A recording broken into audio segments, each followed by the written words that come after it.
घेतलेला आहे मी। आणि सगळ्यात पहिल्यांदा पसारा सगळा आपण किचन ओट्यावरचा काढून घ्यायचा। तसेच आपलं जे अन्न असतं जेवण केलं ते झाकून ठेवायचं, कारण अन्न पाणी आधी व्यवस्थित ठेवणं महत्त्वाचं आहे। आणि त्यानंतर आता आपण पूर्ण क्लीन करून घेऊया।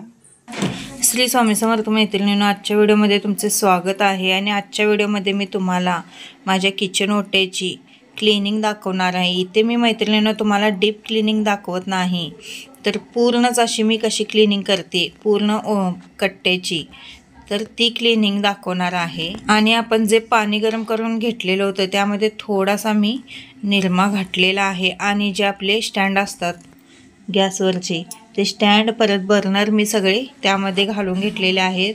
यामध्ये तुम्ही मैत्रिणींनो थोडंसं विनेगर जरी घातला तर खूप छान निघतं। माझ्याकडे काही विनेगर नव्हतं त्यामुळे मी घातलं नाही। थोडासा डिशवॉश असतो बघा, तो सुद्धा घातला तरी सुद्धा चालतो, त्याने पण चांगलं निघतं। आणि शॅम्पू जरी थोडं घातला तुम्ही तरी सुद्धा त्याने सुद्धा खूप छान निघतं। माझे स्टँड काय एवढे जास्त घाण झालेले नव्हते। बर्नरला विनेगरच पाहिजे, विनेगर असले की खूप छान बर्नर निघतात। अशा पद्धतीने आधी मी सगळं साहित्य खाली काढून घेते, कारण आपल्याला कोणतीही गोष्ट करताना अडचण नको तिथं घासताना वगैरे, नाहीतर मग घासता व्यवस्थित येत नाही।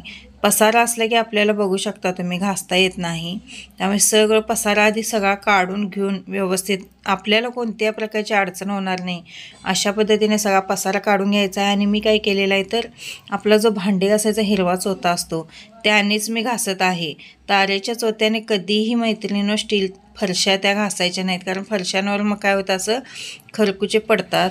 भांडी घासायचा जो तारेचा चोथा असतो त्याने स्वच्छ निघतं, पण कसं होतं त्या फरशींवर सगळं असं क्रॅश पडतात, त्यामुळं तारेच्या चोथ्याने कधीही घासायचं नाही। आपली जी हिरवा चोथा असतो बघा, हिरवी घासणी असते त्यानेच सर्व फरशा घासून घ्यायच्या, निघतात लगेचच, कारण त्याला थोडासा मी साबण लावलेला आहे कपड्याचा। तुम्ही जर इथे लिक्विड तयार केला एखाद्या स्प्रे बॉटलमध्ये, डिशवॉश, परत थोडंसं गरम पाणी, शॅम्पू, व्हिनेगर असं घालून जरी स्प्रे मारला तुम्ही आणि त्याने जरी ओलं कापड करून जरी पुसून घेतला तरी सुद्धा खूप चांगलं निघतं।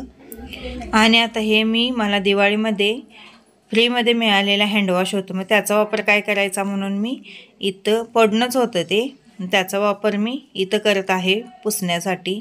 वास पण छान येतो आणि खूप म्हणजे स्वच्छ पण निघतं त्याने। आणि जे काढलेलं साहित्य होतं ते काय मी घासणार नाही, ते नंतरनं घासणार आहे। पण मी काय करते एकदम सगळं करत नाही, थोडं थोडं। मी कालच्या व्हिडिओमध्ये पण तुम्हाला सांगितलेलं बघा की माझी कामं करण्याची पद्धत कशी आहे, तर मी थोडं थोडं आता इकडलं असं हे पूर्ण असं झाडून घेतलं किंवा हे धुवून घेतलं, त्यानंतर मी आता बरण्या लावून घेतलेल्या आहेत, कोरड्या कापडाने पुसून घेतला आणि लावून घेतलेल्या आहेत। ह्या बरण्या आता मी उद्याला घासणार। आणि ज्या काचेचे साहित्य आपण काढलेलं होतं कप वगैरे ते मात्र मी संध्याकाळी आल्यावर घासून घेणार आहे। आत्ता मला दुकानात जाणं महत्त्वाचं आहे, त्यामुळे मी आता ते घासत बसणार नाही। त्यानंतर मी शेगडीची क्लिनिंग करून घेत आहे। शेगडीची क्लिनिंग करत असताना तुम्ही जो खराब ब्रश असतो बघा आपण दात घासायचा, त्याने असे जे खाच खळगे असतात त्यामध्ये जरी घासला तरी पण निघतं, पण मी काय घासत बसले नाही कारण मला तेवढा वेळ नव्हता।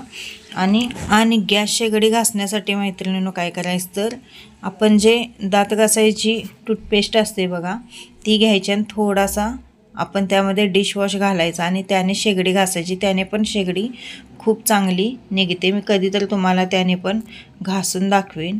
बर्नरसुद्धा तुम्ही त्याने घासला तर त्याने खूप चांगले निघतात। अशा पद्धतीने मी पूर्ण गॅसची आठवड्यात एकदा घासणं अशी क्लिनिंग करते, म्हणजे पूर्ण जे आपलं फोडणीचं वगैरे उडलेलं असतं ते सगळं हे होतं, निघून जातं असं घासल्यामुळे। चिकट चिकट असा जो थर जमतो तो थर जमत नाही। बघू शकता तुम्ही किती क्लीन व्यवस्थित झालेला आहे। आपण जे नळ वगैरे रोज घासतो त्यामुळे काय जास्त आपल्याला घासावं लागत नाही। आणि बेसिन घासताना काय करायचं तर आपला जो खायचा सोडा असतो किंवा बेकिंग सोडा असतो त्याने बेसिन घासायचं, त्याने एकदम असं लक्क निघतं। कधीही तुम्ही गॅस कट्टा धुतला की आधी गॅस शेगडीची पूजा करायची आणि आपल्या ज्या टाईल्स आहेत वर तिथं स्वस्तिक वगैरे काढायचं। आधी बघा जुन्या काळात आपली आजी असेल किंवा आपली जी आई वगैरे असेल ती आधी चुलीला पोतेला दिला की चुलीची पूजा करत होती. हळदी कुंकू वगैरे लावून निबीत लावून असं चुलीची वगैरे पूजा करायची. थोडं दूध उतू घालवायची आणि त्यानंतरच मग जेवण बनवायचे. तसंच आपण पण करायचं असतं. कारण स्वयंपाकघरामध्ये कसं असतं तर अन्नपूर्णा मातेचा वास असतो. मी आज इथे तुम्हाला अन्नपूर्णा मातेची पूजासुद्धा करून दाखवणार आहे. अशा पद्धतीने मैत्रिणींनो, आपल्या स्वयंपाकघरामध्ये किचन ओट्याची क्लिनिंग झाल्यानंतर जर तुम्ही अन्नपूर्णा मातेची पूजा, गॅस शेगडीची पूजा वगैरे केला तर एक सकारात्मक लहरी आपल्या स्वयंपाकघरामध्ये वावरतात आणि त्यामुळे काय होतं तर आपल्या घरामध्ये जे अन्नधान्य असतं त्याला पुरवठा येतो. कधीही अन्नधान्याची कमतरता घरामध्ये भासत नाही. आता कोरड्या कपड्यांनी मी पूर्ण सगळं पुसून घेतलेलं आहे. थोडंसुद्धा पाणी मी ठेवायला नाही, सगळं पूर्ण असं पुसून घेतलेलं आहे. मैत्रिणींनो, व्हिडिओ कसा वाटला ते कमेंटद्वारे मला नक्की कळवा आणि व्हिडिओ आवडल्यास प्लीज चॅनलला सबस्क्राईब करा. व्हिडिओला लाईक, शेअर आणि कमेंट करा विसरू नका. धन्यवाद.